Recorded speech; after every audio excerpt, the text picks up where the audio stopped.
मैं प्यास से व्याकुल हूँ, मेरी सहायता कीजिए।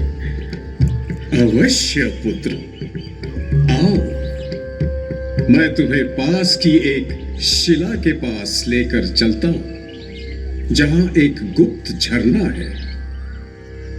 आओ मेरे साथ, चलो। पानी वाह, इसका कुछ यहाँ बैठो। बदल गया नहीं? हाँ, देखो देखो पानी पानी दो पंडित जी, देखो।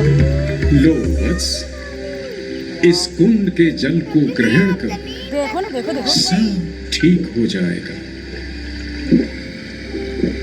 इरा वापस कर, मम्मी ले रही है, वापस कर। बाबा को तो फोन रख दो, मम्मी ले रही है। मैं तो ठीक हो रहा हूँ। वाह, मेरे हाथ पैर के सारे घाव ठीक हो रहे हैं। ये तो चमत्कार हो रहा है।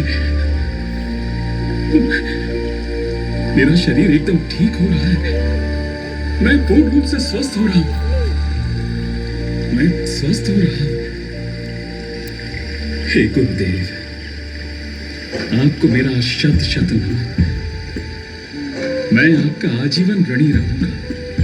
वत्स, ये तो इस गोपाचल पर्वत का चमत्कार है।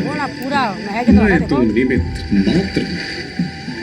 यदि तुम मेरा आभार प्रकट करना चाहते हो, तो इस झरने के चमत्कारी जल को संचित कर एक कुंड बनवाओ, जिससे समस्त मानव जन इसका लाभ उठा सके। जिस तरह सूरज से वाह, देखो जमीन, जमीन देखो, जमीन में और उसके बाद देख देखो।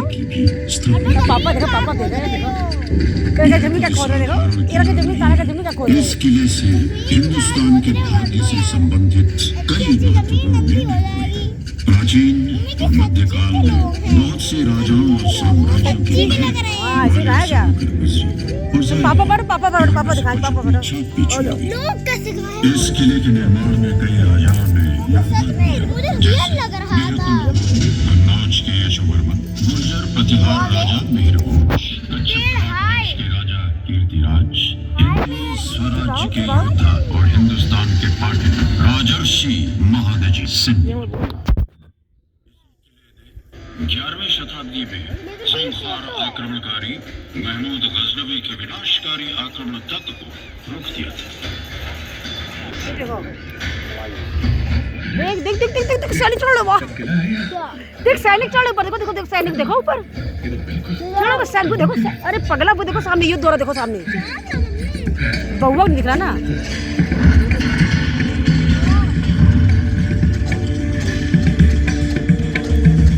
सुल्तानों के सुल्तान जिले सुभानी, हम कच्छप घाट वंश का कुछ नहीं बिगाड़ सकते। राजा ये ग्वालियर का किला नाकाबिले तस्खीर है।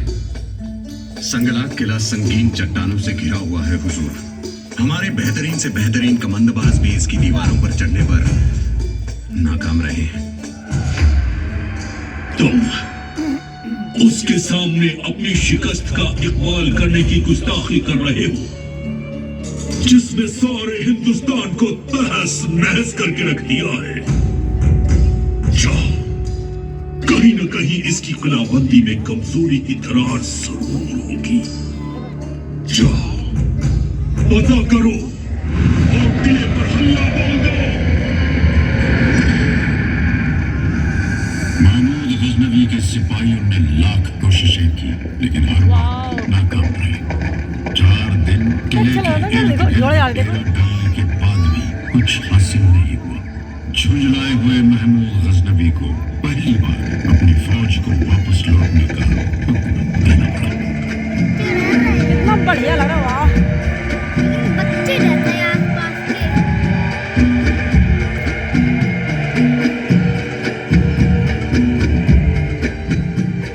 कच्छप घाट के वीर योद्धाओं को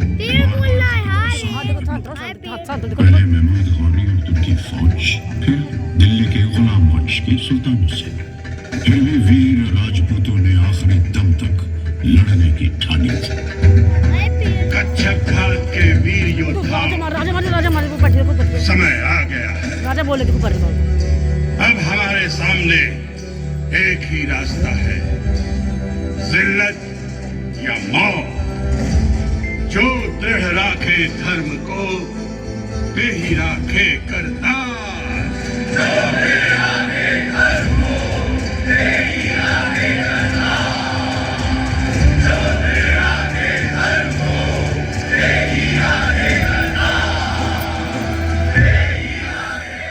स्वामी, यदि आज इस किले की भाग्य में पराजय और महारानियों के अपमान की ही संभावना है, तो हम अपने ही हाथों इस जीवन का अंतिम वाक्य लिखेंगे। हाँ महाराज, पराजय से बेहतर मृत्यु को गले लगाना हमें मंजूर है। दासियों, जाओ हमारे 16 श्रृंगार की तैयारी करो। सज सवर कर हम मृत्यु का आलिंगन करेंगे। जाइए महाराज, रणभूमि में जाइए। राजपूत वीरों की परंपरा के अनुसार अब हमारी भेंट स्वर्ग में ही होगी। राजपूत वीरांगनाओं, आपका साहस और शौर्य किसी भी महान राजपूत वीर से कम नहीं। और इसी के साथ अपनी आन और परंपरा के अनुसार महाराज और उनके वीर बाखुरे केसरिया बाना पहने रणभूमि में अपनी जान की बाजी लगाने के लिए चल दिए। सैनिकों, कूच करो!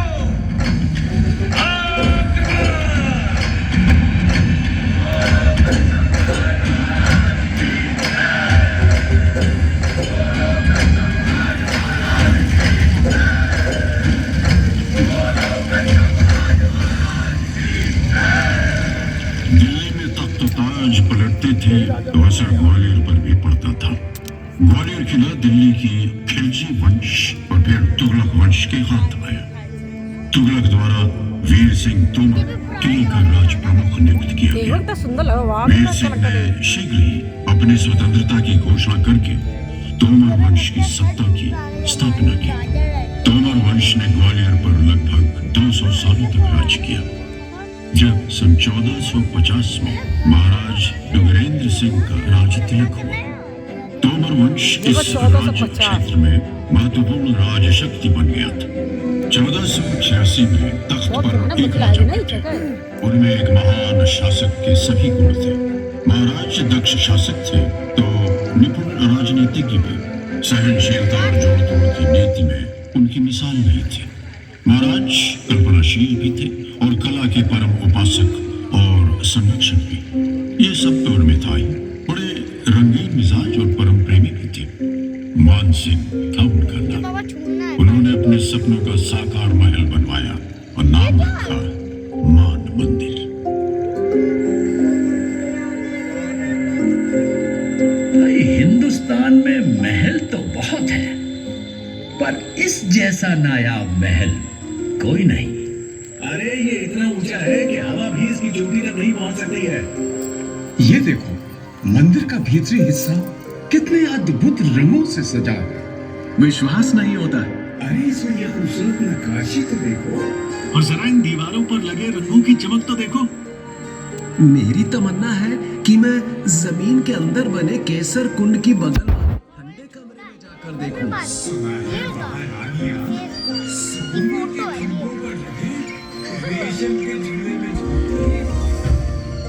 राजा मान सिंह तो बस हर नर नारी के दिल और दिमाग में बस गए।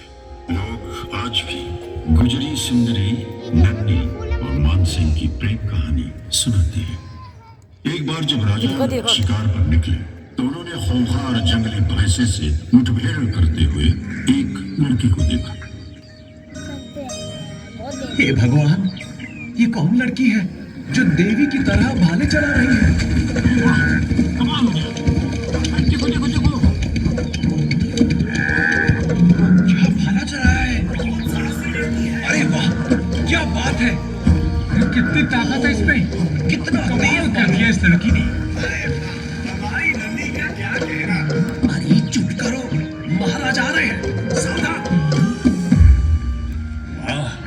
शाबाश, उस लड़की को हमारे पास लाया जाए। बहादुर और सुंदर लड़की, तुम्हारा नाम क्या है? मेरा नाम नन्ही है महाराज।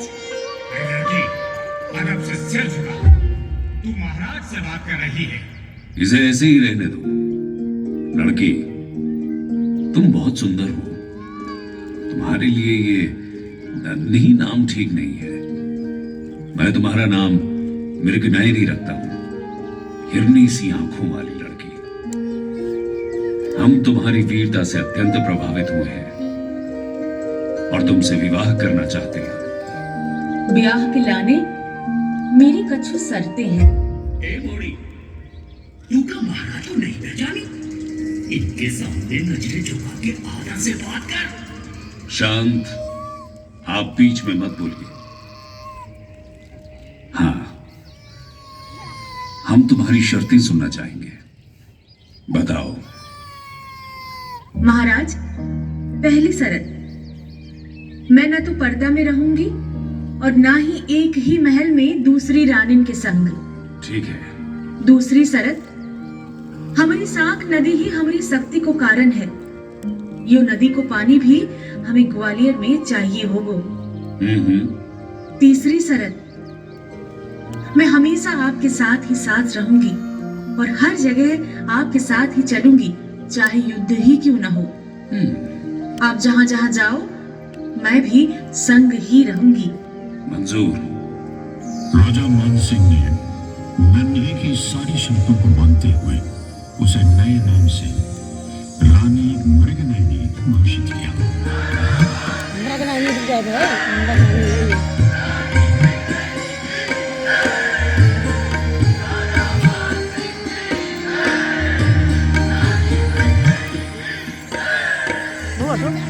ने बैजू बावरी से संगीत सीखा। दोनों संगीत के दीवाने थे। सुरों की डोरियों ने महाराज मानसिंह और सलोनी गुर्जरी को आपस में ऐसा बांधा कि बस वे बंधते ही चले गए। संगीत का असर।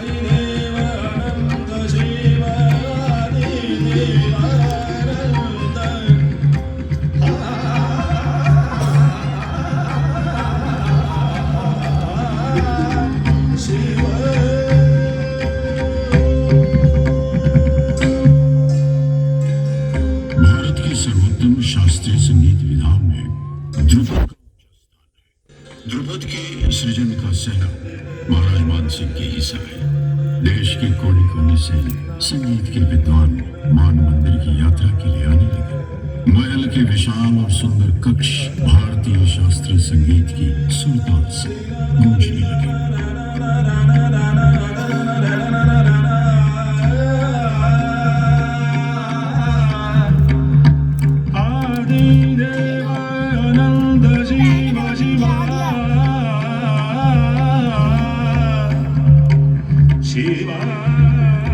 सुर सरिता का अनंत प्रवाह चलता रहता, शायद ऐसे ही।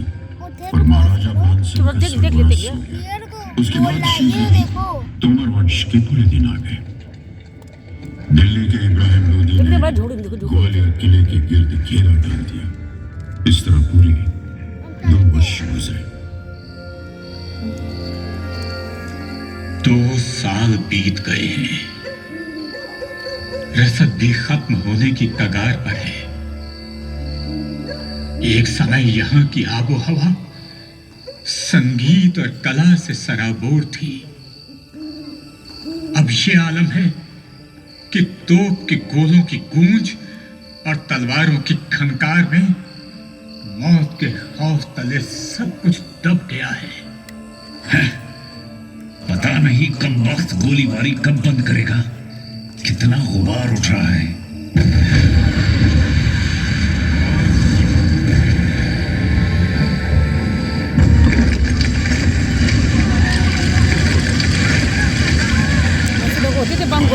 के नीचे एक सुरंग को बारूद से उड़ाकर लोधी सेनाओं ने राजपूतों का सुरक्षा चक्र तोड़ दिया। लोधी सेना किले में दाखिल हो गई।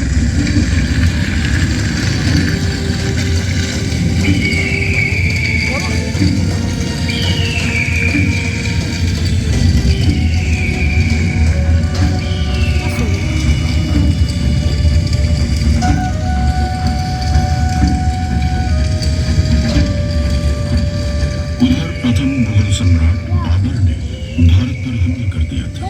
बाबर ने पानीपत के मैदान में लोधी से शिकस्त दी, फिर आगे बढ़े और ग्वालियर के किले को फतेह किया। देखो देखो देखो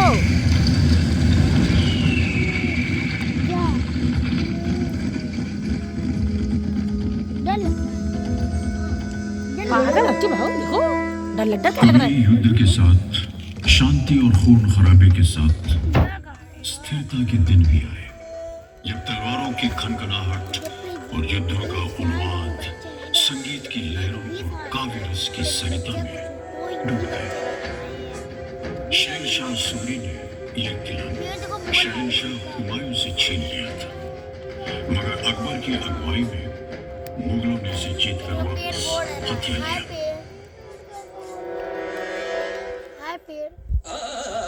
मुगलिया काल में बेहट में विलक्षण प्रतिभा के एक बालक ने जन्म लिया, जिनका नाम था रामचंद्र पांडे, जो बाद में मियां तानसेन के नाम से प्रसिद्ध हुए। चुप रहो देखो ये पागल हो गए। वे तानसेन थे जिनके कारण शहंशाह अकबर की आमद रंग बहार से खिल उठती थी। अरे यार चुप जश्न का आगाज सॉरी हुआ करता था।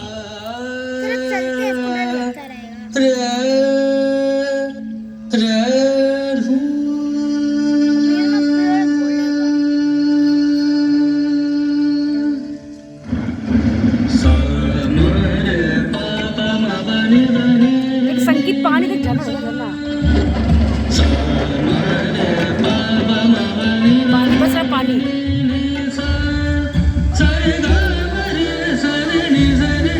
क्या सुंदर बस रही देखो ना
इतना आदर और स्नेह रखते थे कि जब तानसेन अल्लाह को प्यारे हुए तो शहंशाह ने खास फरमान जारी किया कि मुल्क के सभी मौसीकी कार उनके जनाजे में शामिल हों।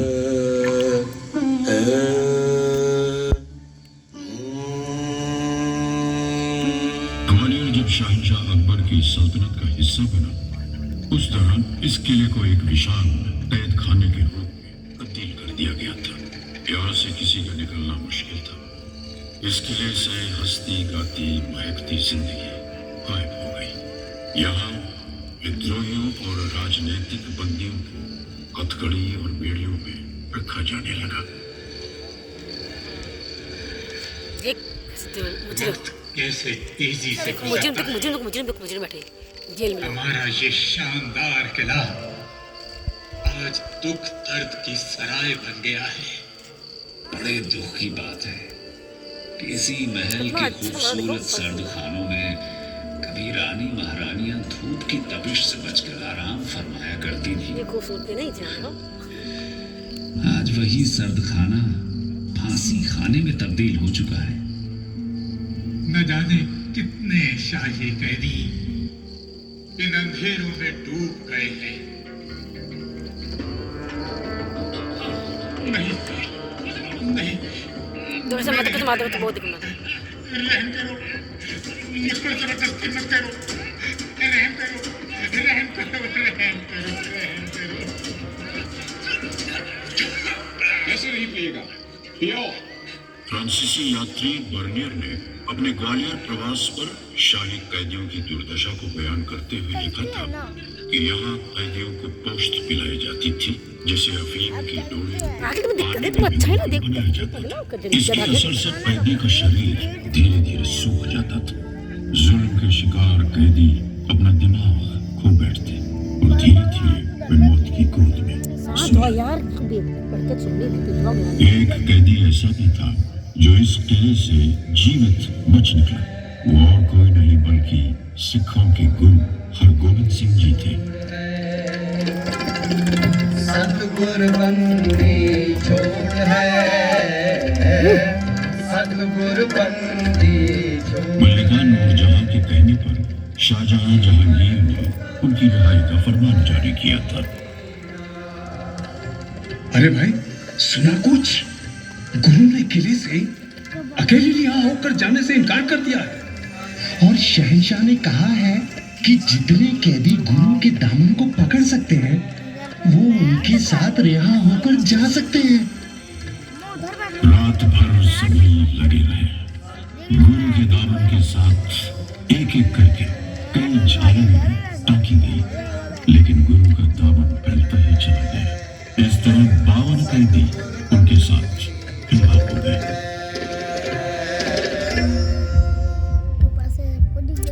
फिर कट्टर मुगल बादशाह औरंगजेब ने हिंदुस्तान भर में अपनी हुकूमत स्थापित करने की कोशिशों के तहत अनेक रियासतें जीती। मुगलिया फौज लेकर जब वो दक्कन पहुंचा तो वहां उसका मुकाबला केसरिया सिंह मराठा छत्रपति शिवाजी महाराज से हुआ, जिन्होंने हिंदवी स्वराज्य यानी आजाद भारत का झंडा बुलंद किया था। छत्रपति शिवाजी ने एक फौज बनाई थी जिसमें शूरवीर सिंधिया योद्धाओं समेत अन्य मराठा वीर जुड़े। छत्रपति के सपने को साकार करने के लिए मराठा रणवीर राणोजी सिंधिया मध्य भारत आए। उन्होंने मुगलों को हराया और उज्जैन को अपना गढ़ बनाया। महाकालेश्वर मंदिर का जीर्णोद्धार कराया। आज मुझे उज्जैन में महादेव का यह ध्वस्त महाकालेश्वर मंदिर देखकर रोना आ रहा है। बड़ी पीड़ा होती है कि 500 साल से उज्जैन नगरी में सिंहस्थ कुंभ का आयोजन बंद है। मैं मालवा का मराठा सूबेदार राणोजी सिंधिया यह आज्ञा देता हूं कि महादेव के इस मंदिर का जीर्णोद्धार होना चाहिए और उज्जैन में सिंहस्थ कुंभ फिर से शुरू किया जाएगा। बोलो हर हर महादेव, हर हर महादेव, हर हर महादेव।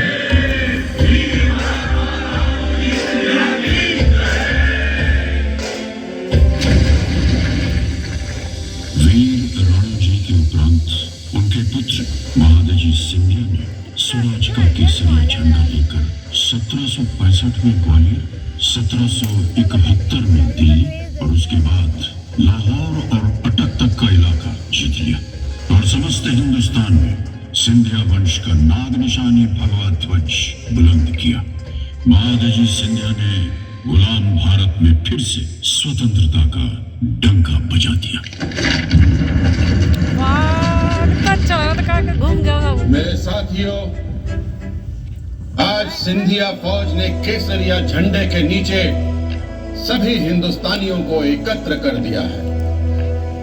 हमने अफगानी सेना को सिंधु नदी के पार खदेड़ दिया है, मुगलों को अपनी शक्ति के अधीन कर दिया है। समस्त भारत में हमारी शक्ति स्थापित हो चुकी है। अब हमें भारत को अंग्रेजों से बचाना है। सिंधिया फौज ने अंग्रेजों को मारवाड़, सिरसी, भेलसा, गोहार, सारंगपुर, कोलारस, शिवपुरी, इलाहाबाद, बड़गाम आदि स्थानों में पराजित कर दिया है, मगर अंग्रेज फिरंगियों का खतरा अभी टला नहीं है। मैं महादजी सिंधिया आप सभी को आश्वस्त करता हूं, जब तक जीवित हूं अंग्रेजों से भारत को बचा कर रखूंगा। अरे सुनो भाई, क्या तुम जानते हो महादजी सिंधिया को पानीपत के मैदान में किसने बचाया? एक मुसलमान बिश्ती राणे खान ने। यही तो भारतीय गंगा जमुनी सभ्यता की खूबसूरती है।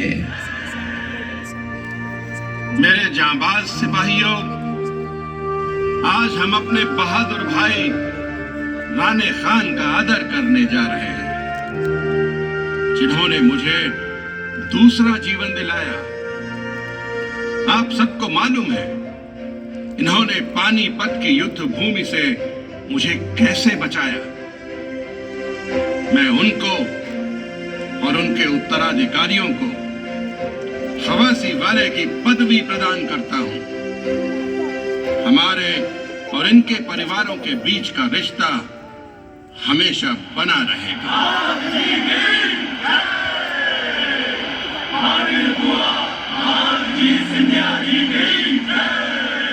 महादजी सिंधिया ने उत्तर में आज के पाकिस्तान में स्थित अटक से लेकर कटक तक हिंदवी स्वराज्य स्थापित किया। अजमेर, अलीगढ़, आगरा, दिल्ली, सरहिंद, ग्वालियर, अहमदनगर, भरूच और लाहौर जैसे अनेक शहर जीते। लेकिन आखिरकार द ग्रेट मराठा महादजी सिंधिया के वंशजों को अगर कोई शहर भाया तो वो ये शहर ग्वालियर था, जिसे महाराजा दौलतराव सिंधिया ने 1810 में अपनी राजधानी बनाया था। तुम लोग जानते हैं, हमने एक बहुत खास काम के लिए चुना। विदेशी देखो, विदेशी इनका बाकी लोग चढ़ो ऊपर देखो, देगा। विदेशी लोग, विदेशी देखो, किलर से इंडिया में चढ़ो, देखो देखो चढ़ो ओहो, चढ़ गए ऊपर, चढ़ गए। हाँ देखो किला में चढ़ा गया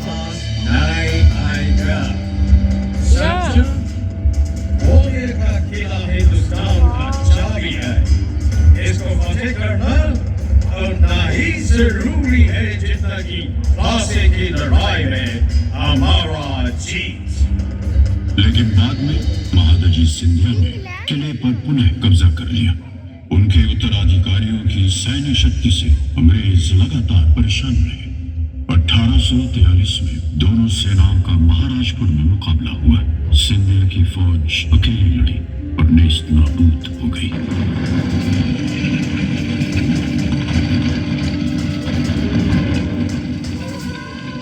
प्रगतिवादी मराठा साम्राज्य में नारी सशक्तिकरण की अद्भुत परंपरा थी, जिसमें लड़कियों को शस्त्र और शास्त्र दोनों की शिक्षा दी जाती थी। उन्हें राजनीति और युद्ध कला का ज्ञान दिया जाता था। इस परंपरा का अद्भुत उदाहरण थी सिंधिया परिवार की महारानी वीरांगना बैजाबाई सिंधिया।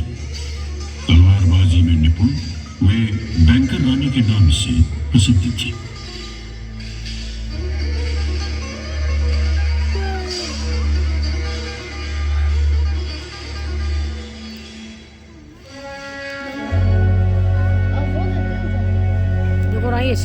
सन 1857 में एक तरफ मेरठ में मुट्ठी भर सिपाहियों ने देश भर में स्वतंत्रता संग्राम की चिंगारी जलाई, दूसरी तरफ मराठा महाराज सिंधिया के नुमाइंदों के साथ हुए गुप्त विचार विमर्श के अनुसार और उनके आमंत्रण पर वीर तात्या तोपे, राव साहेब पेशवा और झांसी की रानी लक्ष्मीबाई नेवालकर की सेनाओं ने ग्वालियर आकर विद्रोह की कमान संभाली।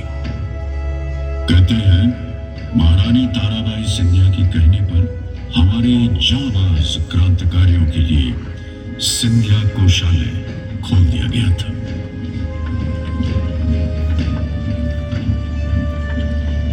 अब अंग्रेजों से खुला युद्ध करना सिंधिया, जिसे अंग्रेज अभी भी शक्ति निगाहों से देखते थे, उनके लिए आत्महत्या के समान था। इसलिए ग्वालियर के किले को सिंधिया महाराज की सेना ने रानी झांसी को सौंप दिया था। लेकिन जब अंग्रेज शक्ति भारी पड़ रही थी, तब सिंधिया के नुमाइंदों ने रानी को ग्वालियर से सुरक्षित निकलने की सलाह दी। अंग्रेजी सेनाएं लगातार पीछा करती रही और झांसी की रानी लक्ष्मीबाई नेवालकर ने आखिरी दम तक युद्ध करने की ठानी थी। अंग्रेजी सेनाएं लगातार पीछा करती रही। रानी के घोड़े ने जान दी। रानी बुरी तरह जख्मी हुई और वीर गति को प्राप्त हुई।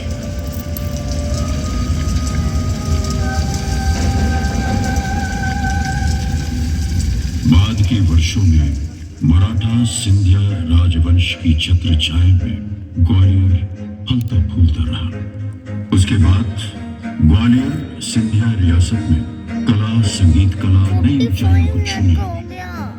आधुनिक ग्वालियर के जन्मदाता माधवराव सिंधिया प्रथम थे, जिन्होंने ग्वालियर की प्राचीन परंपरा और हिंदवी स्वराज्य के मूल्यों को आगे बढ़ाया। उन्होंने स्कूल खोले, ग्वालियर का वाणिज्यिक और औद्योगिक विकास किया, फूलों के बाग बनवाए, जो आज भी ग्वालियर को सुशोभित करते हैं। आज ग्वालियर में कई महत्वपूर्ण विकास परियोजनाएं महाराजा माधवराव प्रथम की देन है, जैसे लाइट रेलवे, ग्वालियर चमड़ा कारखाना आदि। तो इस तरह ग्वालियर की महान यात्रा भारत की आजादी के साथ जारी रही। ग्वालियर आज भी कला, सभ्यता और धर्म का एक केंद्र है। यह शहर जीवित है यहाँ बसे लोगों के कारण, यहाँ की जैव विविधता के कारण, प्रकृति के कारण और इस शहर को देखने आने वाले अनेक पर्यटकों के कारण, यानी आपके कारण। भारत के दिल में बसा ये पर्वत आपको प्रणाम करता है।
चलो